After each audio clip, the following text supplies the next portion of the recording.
Good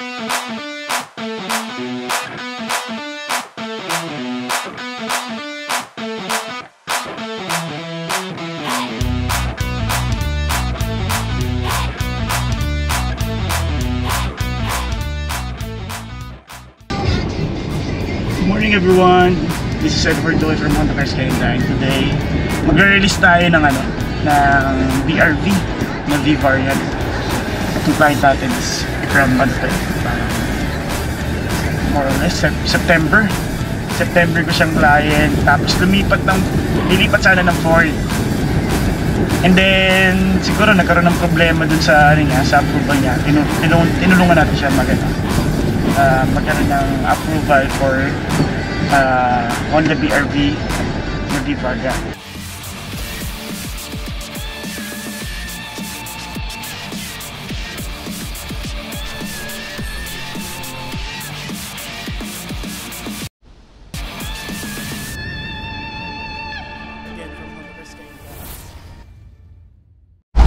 Good day everyone, this is Edward Joy from Honda Cars Skyline. Today mag-release tayo ng BRV ulit na V variant. So last time yung na-release natin is VX, so ngayon ang re-release naman natin is V. And then tomorrow meron na naman tayong Honda BRV V na i-release.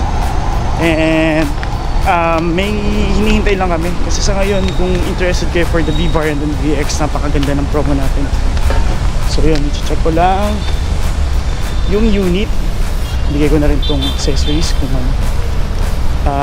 kunin ko yung accessories ng client, tapos kunin ko yung stencils and double check natin. So samahan niyo ako mamaya guys ha. Check natin yung unit and then i-demo natin. So stay input lang natin. So yun guys, ito yung i-release natin, BRV, tapos V variant siya. So nalinis na, natinda na ni Boss Mark. Yan, okay na. So ang gagawin na lang natin dito is papacheck natin yung mga documents, yung mga may problema dito sa kliyente, nakalimutan yung proof of billing kasi actually may sinend siya sa amin na proof of billing pero iba pala yung address. So mali din naman sa part namin. So make sure every time na mag-release tayo, laging tugma sa pangalan nyo, sa address nyo. So number 1 yung lagi kasi medyo tayo.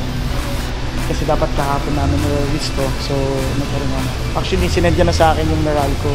Shoot naman na sa amin yung Meralco. Nga lang, hopefully, ma-release natin. So, tatanungin ko yung kliyente kung gusto niyang patanggal tong mga plastic. Kasi, right now, meron tayong plastic sa lahat ng seats natin. So, may mga options tayo na pwedeng tanggalin yung plastic or i-fill muna na brand new. So, makita nyo, lahat yan from the dito sa may visor naka plastic until dun sa third row seats natin. So samahan niyo ako mamaya, i-demo mo natin and pa-check natin sa kliyente, check natin. So far naman okay naman siya. So stay lang kayo, panoorin niyo lang to. Tapos yun na, sa lahat ng mga clients na mga interested for the BRV, VNVX variant natin, napakaganda ng promo natin. So try nyo kontakin ako. And then for the city, ganun pa rin, meron tayong 0 down for the city. For V and S variant natin, kung may approval kayo for the 20%, pwede natin i-0 down yung S variant. And then the double check lang natin kasi ang pinaka lowest for the 20% based on 20% dito, so 3,000 lang. So the double check lang natin kung kakayanin siya sa 0 down for the S variant ng Honda City. So take note, for the Honda City and Honda City V, yan, mga low down payment tayo for V variant. And then low down pa rin tayo 20% na BRV, V and VX, especially V and VX. Meron tayong Honda BRV kasi na S variant, pero napakataas pa ng napakataas pa ng down payment natin. Wala pang promo kasi year model change lang, wala pa namang any changes, minor man or major changes sa features ng Honda BRV S variant natin. So lahat pareho pa rin yung itsura, features. So year model lang sa papel yung difference. So mamaya abangan nyo, i-demo natin tong Honda BRV natin. So thank you sa mga dito, sa mga nanonood until now. So abangan nyo po yung demo natin. Kung interested kayo for the BRV VNVX, panoorin nyo to until the last sa video natin. i-try kong ma-demo lahat ng features para at least yung mga wala pang idea about sa features ng Honda BR-V, ito na yung time na at least makita niyo yung gusto nyong unit para at least ma-compare nyo to other brand po. So yun, abangan nyo po. So maraming salamat sa mga nanonood.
Pa-wash out daw si Boss Emil tsaka poging-pogi natin si Irene. Baka may gusto kong ano dyan, shoutout dyan, yung ex mo. O shoutout sa ex daw niya. Mahal na mahal ka pa rin daw niya. Hindi daw siya mag-girlfriend hanggat hindi ikaw. Hindi siya mag-girlfriend hanggat hindi ikaw. Magbo-boyfriend na lang muna siya.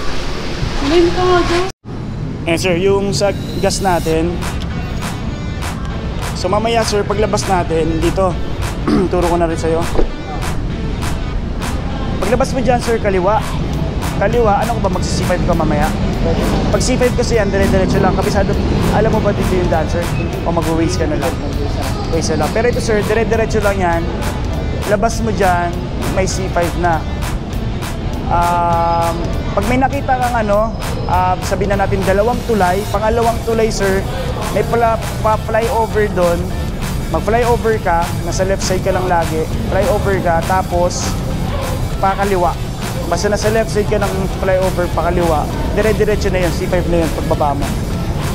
Pero mag-waste ka na rin sir. Tapos paglabas mo dyan sir, siguro mga 200 meters, Petron na sa kabilang side. As in, paglabas mo dyan, pagkaliwa mo dyan, nasa right side mo, Petron. So mag-right side ka, mag-ano agad, mag-sign ka agad ng ano natin.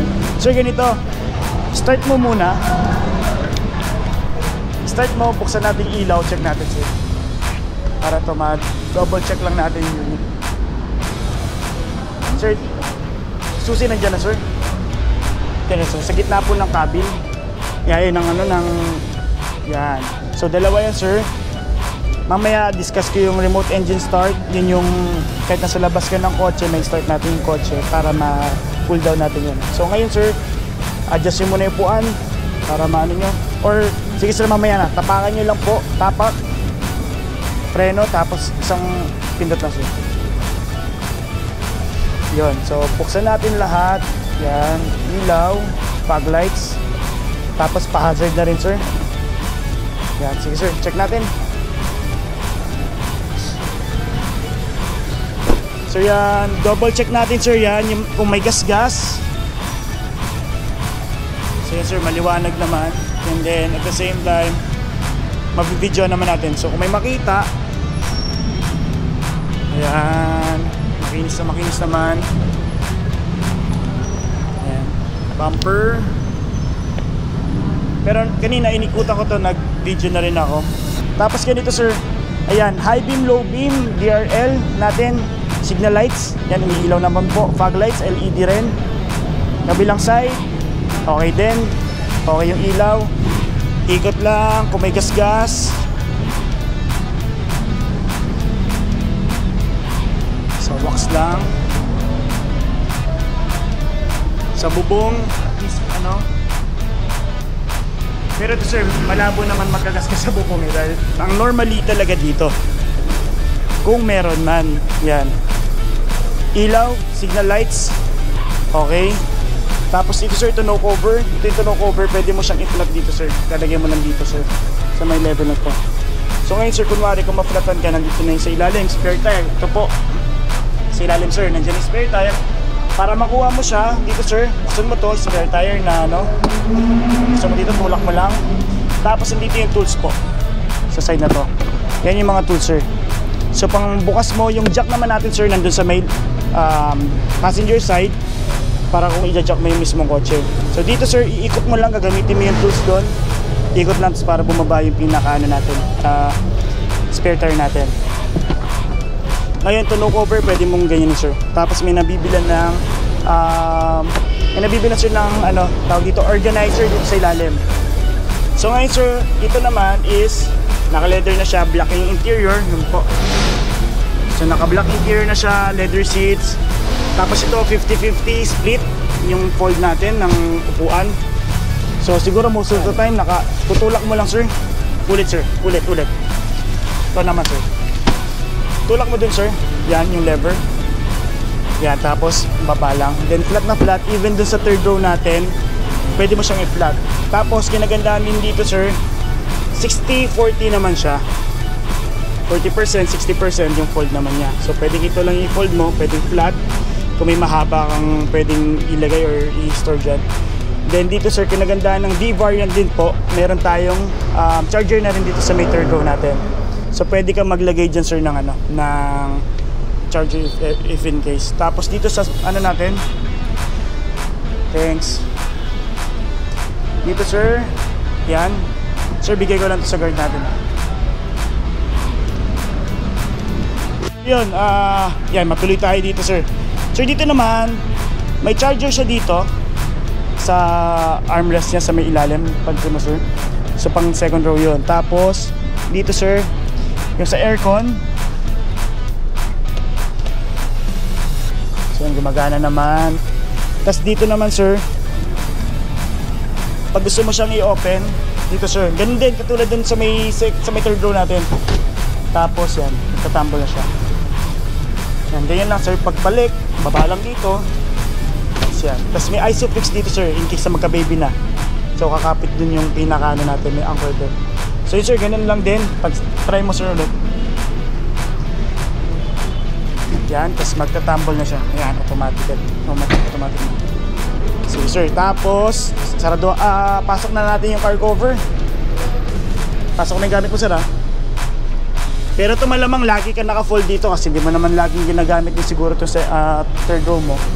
Tapos ngayon sir, may ilaw dito sir, tapakan ko, ilaw dito tsaka ilaw dito. Tapos yung reverse light, check nyo na rin po. May ilaw sir, kabilaan. Reverse light sir, okay. Tapos ang kinagandaan dito sir, may backup camera ka. Backup camera, at the same time meron tayong sonar or sensor na, backup sensor. So may tumutunog siya, may nagdidip every time na may malapit na object dito sana. Sir, dun ka muna sa kabila. Tapos, ano natin? Tawag dito, demo ko yung loob.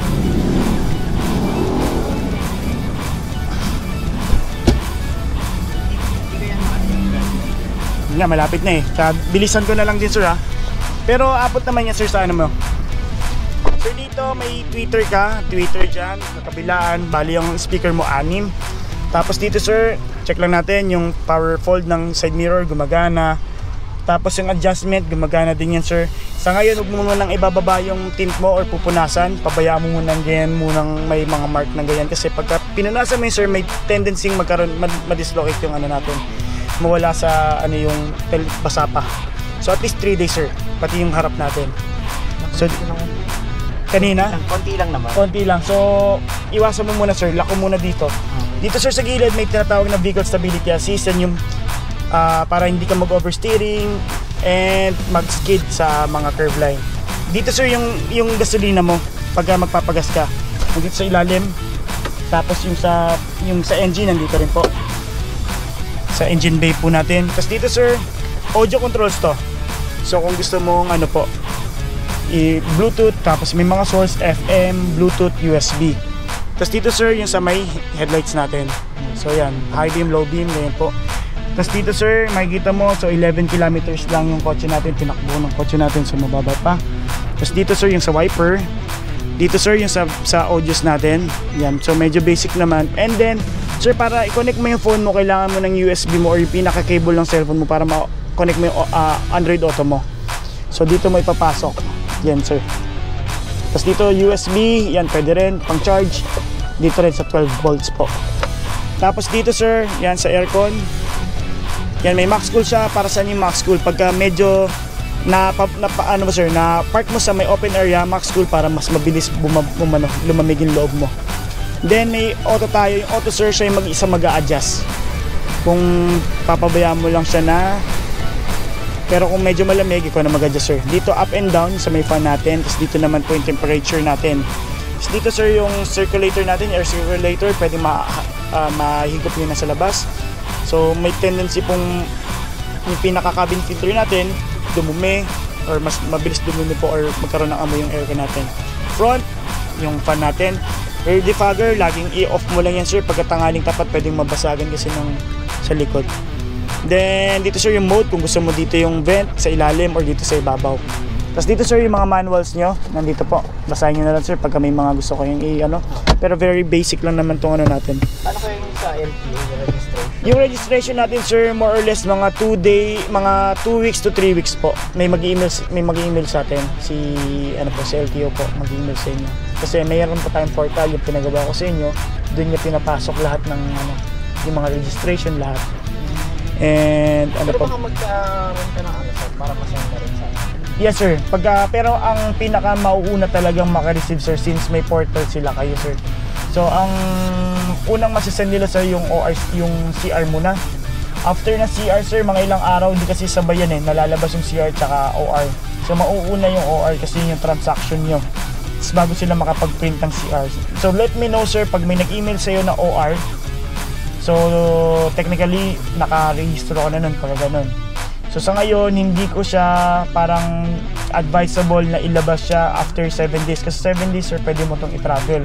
Kasi nga kakabili mo lang. So hintayin natin. After 7 days, iwan mo muna sa condo or kung saan mo pwedeng i-park muna. Hintayin mo yung registration. Pero kung di mo maiwasan, ingat ka na lang sir. Kasi more or less, pagka nagkaroon kasi na aksidente ka, nabangga ka, kasalanan mo rin hindi, kasalanan mo sir kasi under registration yung sasakyan natin. Normal naman yun sa lahat, even yung motor, ganun din naman. Pag binili mo ng brand new, hindi talaga siya rehistrado. Kumbaga i-rehistro pa lang siya once na ikukunin na ng owner po. Pero once na magkaroon ako ng copy nga sir, send lang kita agad sir. Tapos dito sir, park, reverse, check natin yung meron tayong, ayan, camera, plus may tumutunog sir. Yung beep na yan sir, once na malapit na yun sa object, mas mabilis yung pag-beep po. Neutral, drive, sport mode and low gear po or pag yung mga akyatan. Pero kahit drive ko lang sir, makakakit naman to. And then meron siyang automatic auto door lock po sir. Pagka tumakbo ka ng 15 km/h, automatic siya maglalak po. So yun lang naman sir yung niya. Explore mo na lang sir kasi hindi ko rin dahil yung sa gas natin baka maubusan. Pero yung auto Android natin sir, pag gusto mong i-connect yung phone mo, yung mga ways para mag-display dito, kailangan mo ng charger, original charger ng phone mo para mag-connect po siya. And then ano pa ba natin sir? Pero kung mag-Spotify ka naman, pwede ka mag-Bluetooth sir. Bluetooth ka, connect mo yung phone mo, magpatugtog ka ng Spotify, diretso dyan sir, makakapagpatugtog ka na ng Spotify natin. So yun sir, natin sir, yan. Tapos sa Bluetooth din kasi sir, pag nakakunik ka ng Bluetooth, meron tayong Bluetooth hands-free. Pwede kang sumagot ng phone mo. Dito ka lang pipindot. Patayin ko muna sir, ito push start siya. Smart entry. Smart entry, ibig sabihin ng smart entry sir, hindi mo kailangan pindutin na yung lock and unlock button to unlock and unlock yung kotse natin.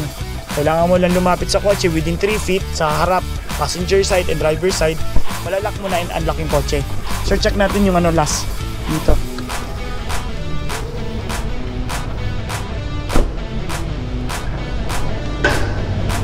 Sige sir, lakasan mo sir. Sige sir, ano mo lang dyan. May kakabit ka ba sir? Ay, cellphone mo? Lagay yan ng sir. Okay. Sana, Shopee ba yan sir? Ito lang muna. Ah, okay. Kaya ba yan? Kaya niya kaya yan? Bye, ingat.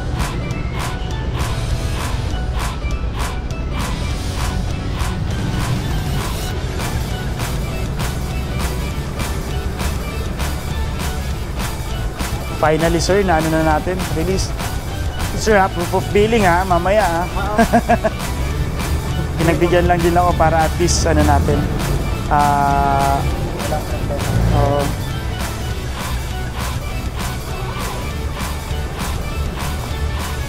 Kasi may higpit talaga sila sir pag ano. Sir, bali ito, yung mugs mo 17 inches. 17 inches mugs. Ikabit mo lang din mamaya sir sa may ano no, lever. Pero tingnan mo lang sir kung ano. Bumili ka ng hindi nakasama sa lever kasi pwedeng mag-loose agad yun. Madaling masira. Sir, ganito. Remote engine start sir. Hindi ko na i-start kasi medyo para hindi ka lang maano sa gasolina. Pero malapit lang naman yung gasolina natin sir. Ganito sir. I-lock mo yan. Pag lock mo, hold mo lang to. Hintayin mo siya mag-start. Mag-i-start yung sasakyan. Sa pag-start sir, hindi mo siya pwedeng i-drive. Ang purpose talaga ng remote engine start is to cool down yung ano natin. Bubukas yung aircon niya para mag-cool down if in case lang na mag-park ka sa mga open area. Kasi yung leather sir, napakainit yan pagka nabilad ko sa araw. So normal sir, naka-leather or hindi, mainit talaga. May mga ganun sir. Kinagandahan yan at least habang nasa store ka or kaya nasa loob ka ng bangko or mall ka, pwede mo nang i-start yung sasakyan para mag-cool down na siya. And then at the same time, yung smart entry sir, basta within 3 feet kasama mo tong susi, hindi mo na kailangan pumindot. Kaya rito sir, naka-lock to, di ba? Ay, naka-unlock. Pindot ka lang dito sir. Tapos naka-lock na yan. Ngayon, wala ka nang pipindutin sir. Ito, nasa bulsa ka lang. Bulsa lang. Takalak, hawak lang dito sir. Unlock na yan. Ganun ulit sir. Click dito. Hindi mo pwedeng i-check dito kasi mabubuksan mo ulit yung ano. To check kung nakalock yung ano mo, yung kotse na, dito lang. Sa likod lang sir. Kahit dito sir sa likod. Yan. Basta nasa yung susi, within 3 feet, mabubuksan mo. Yan.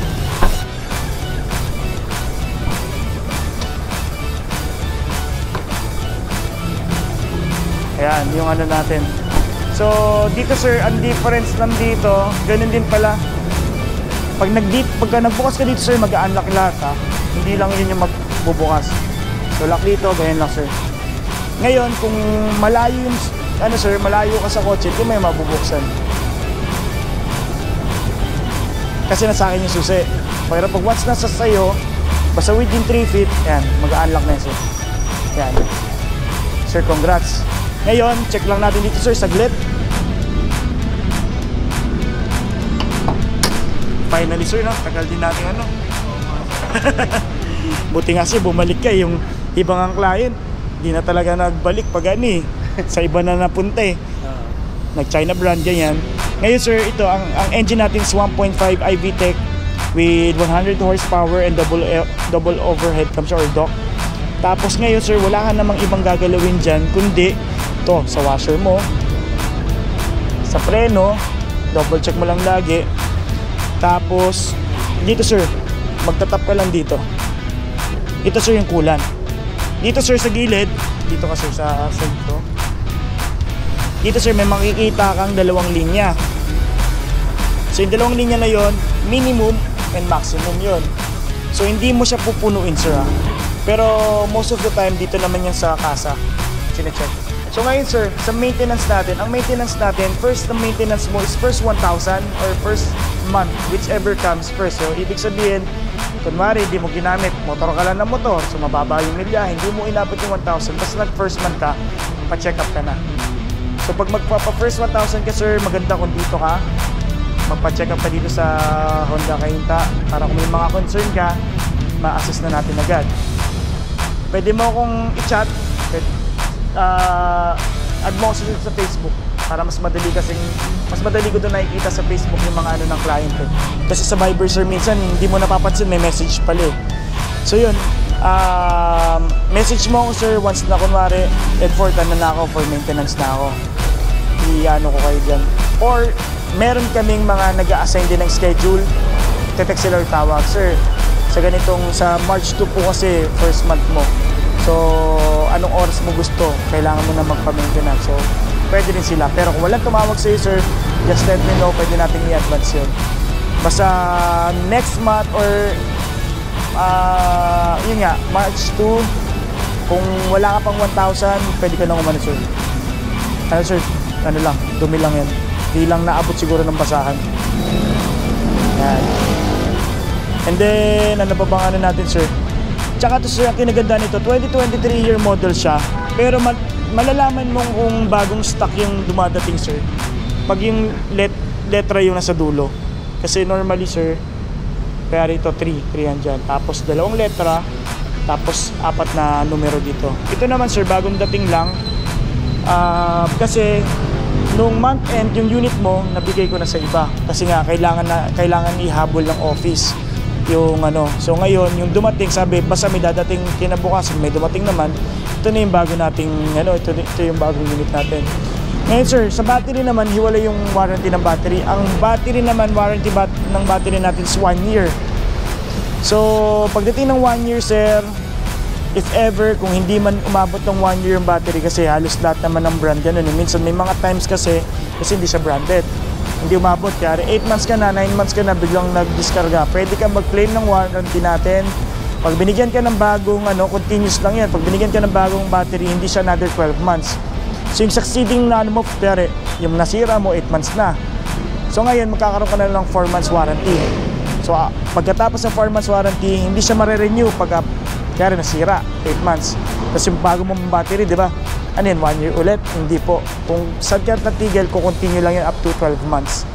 Pero ako, ang advice ko lang lagi sa client ko, kung may budget na kayo for branded na battery, anin mo na, palitan mo na. Kasi yung mga branded na battery, mas matatagal yung mga lifespan yan. Maabot yung 3 years, more than 3 years. Bigyan mo ko ng brand, sir. Kahit ano, sir, yung mga kilala. Oo, basta mga kilala, sir, pwede naman yung mga kilalang ano natin, kilalang branded na ano. Alam mo na yun, sir, pero yan, Motolite naman, it's lagi namang ano talaga yan. Parang leading naman yan na battery sa ngayon eh, kahit dati naman. Pero may madami pang mga magaganda. So, check mo na lang kung anong budget, tsaka basta yung mga known na battery ano natin. And then, ang kotse natin naman, sir, is 100,000 or 3 years na warranty, whichever comes first. So, 100,000, malabo mo namang reach yung 100,000 for 3 years kasi sobrang taas na ng milyahe ng kotse mo pag nag-100,000 ka. Normally, ang mga ganyan for 3 years, sir, siguro mga 30,000, siguro max mo. So, at least 3 years yung magiging warranty mo. Paano kung hindi ka nagpapa-maintenance? Kailangan kasi yung PMS natin, which is yung 6 months or every 10,000 whichever comes first. So basta lagi mo lang isipin, sir, is every 6 months. Kasi work from home ka lang, malapit na yung office mo, may nagmomotor ka din, so hindi mo siya talaga ma-maximize na mataas yung milyahe ng sasakyan mo. So every 6 months ka. Ngayon, every 6 months, sir, pag hindi mo nasunod yung every 6 months mo, mabuvoid ang warranty mo. So dapat na sa PMS mo, sir. Basta ganito yung una, sir. Ang una mo, 1,000 or first month. After ng first month natin, sir, 6 months na yun. So ngayon, pagdating mo ng 3 years, wala na yung warranty mo, pwede ka makipag-usap sa mga SA. Paano ba? Pwede ba ako every 10,000 or every ano? Kasi minsan, hindi ko naman nagagamit yung kotse. Baka may mga langis na magaganda na mas long yung lifespan or yung pinaka, tawag niya doon, viscosity, yung lapot ng langis. So kunwari, may mga ano sila, sir, ito 10,000 to or 1 year. Tsaka kayo mag-usap. Pero sa ngayon, susundin mo yung every 6 months. Sa ngayon, para hindi ma-void ang warranty. Ano pa yung pwedeng bagay na pwedeng mag-void ang warranty mo if ever na magpa-modified ka? Any modification na pwedeng, kunwari, nag-splice ka ng mga wirings natin, nagpapalit ka ng mags, nagpalaki ka, so madaming ma-void dyan, like yung under chassis mo, EPS mo, kasi pwedeng bumigat yung ano mo, yung steering mo, pwedeng yun yung masira, mabuvoid ang warranty natin. Mabuvoid din yung warranty kung di mo susunod yung PMS. Yung mga hindi kasama sa warranty natin, sir, yung mga consumable like yung langis, all fluids na gamit dito, spark plugs, yung mga nakukonsume, sir, yung normal na nakoconsume siya and nasisira sa katagalan. Kunwari, Magpapa-PMS ako sir, magbabayad pa rin ako ng for Na- lapis. pag nagpa-PMS ka sir, ang first 1,000 kasi natin sir, free yun. Then after nun, yung every 6 months mo, magbabayad ka nun so for change oil mo sir. Siguro more or less sa mga PMS sir, baka gastos ka ng mga 4,000 ganyan. Every 6 months yun. Kasi kunwari sa motor naman ganun din, di ba? Hindi naman sir pagkuha mo ng motor, libre lahat ng ano mo, mas mabilis niyang every siguro 1,000 mo sa motor. Change oil ka na or lower than 1,000. So ganun din sa kotse sir. Talagang i-maintain mo siya. Iano mo, susundin mo yung periodic ano. Ngayon, double check mo lang sir pag may binigay yung SA na quotation, ito ba kailangan ba itong gawin? Ito ba kailangan ganyan? Yung car wash ba kailangan kasi napakamahal ng car wash yun, hindi naman free. May mga ganun kasi, double check mo yung ibibigay sa yung quotation para kung gusto mo makatipid at hindi naman kailangan gawin sa ngayon sa ganyang edad, pwede mo namang i-decline. Kasi minsan, syempre, pwedeng, sir, ito, kailangan mong gawin. Minsan, pwede pa naman pala, sir, car wash, gusto mo, i-car wash pala, 800, pwede mong tanggihan yun. So, yung sa quotation, double check mo rin, sir.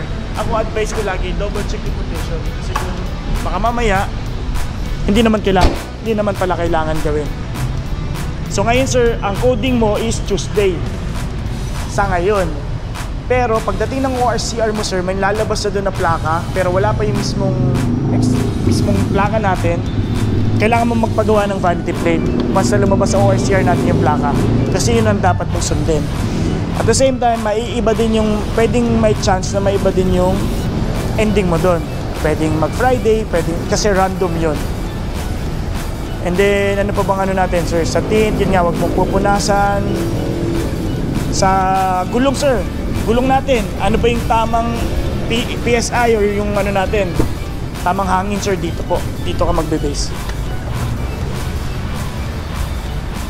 Yan, sir.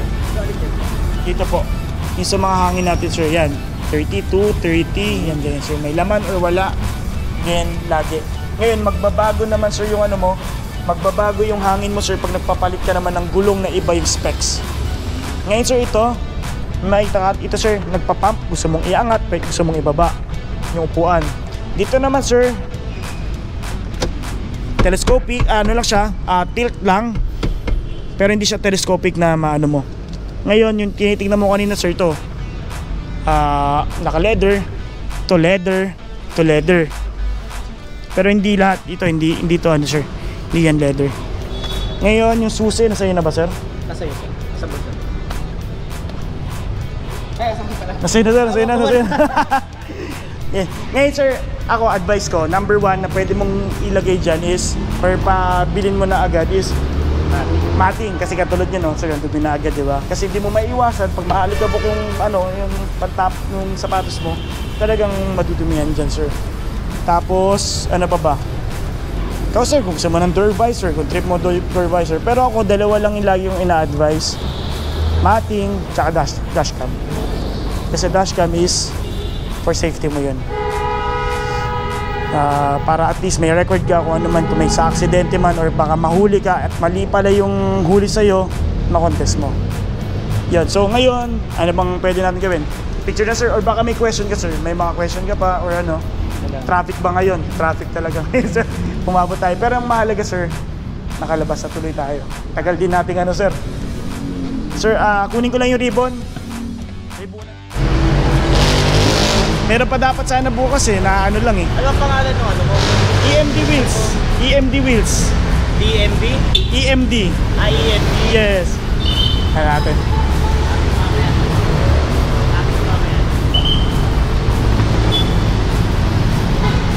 Ayan, so ano na? Ayan na yan. Buwan naman natin by February.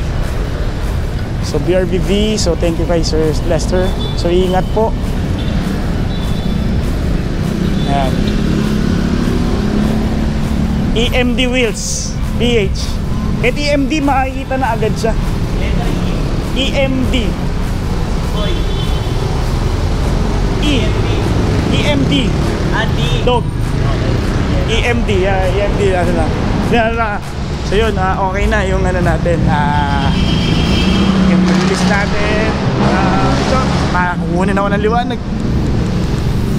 So yun, yung release natin, yung BRB. So thank you kay Sir Lester. Maraming salamat sa pagpo. So sa Sir Lester, last year kong client yun eh. So na-check pa ng ibang brand. So buti na lang na-realize na mas okay talaga yung Honda. Kung hindi, good luck na lang din sa kayo. Pero very ano naman kasi, napakaganda ng quality ng Honda. Durability wise, okay siya. Ano naman. Tapos ngayon, yung promo natin for BRB VNVX, napakaganda. So kung interested kayo, let me know. Kontakin nyo ako, nandyan yung number ko.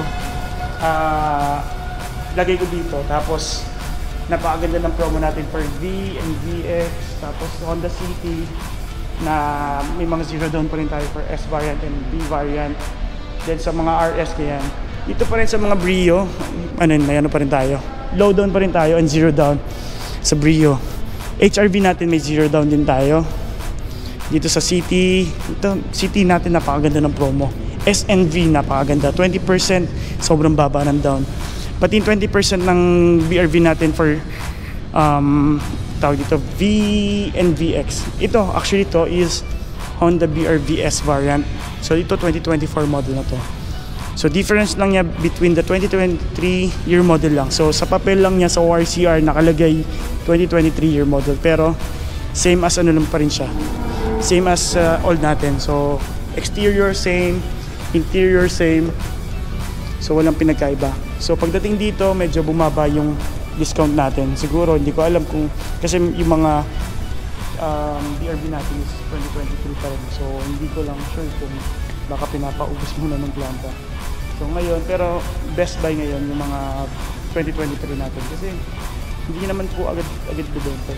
So kung iisipin niyo yung resale value, napakalaki ng discount. So let me know pag kontakin niyo ako. So yun, maraming salamat sa pagsama and God bless. Paki-subscribe yung natin yung YouTube channel. So thank you and God bless po.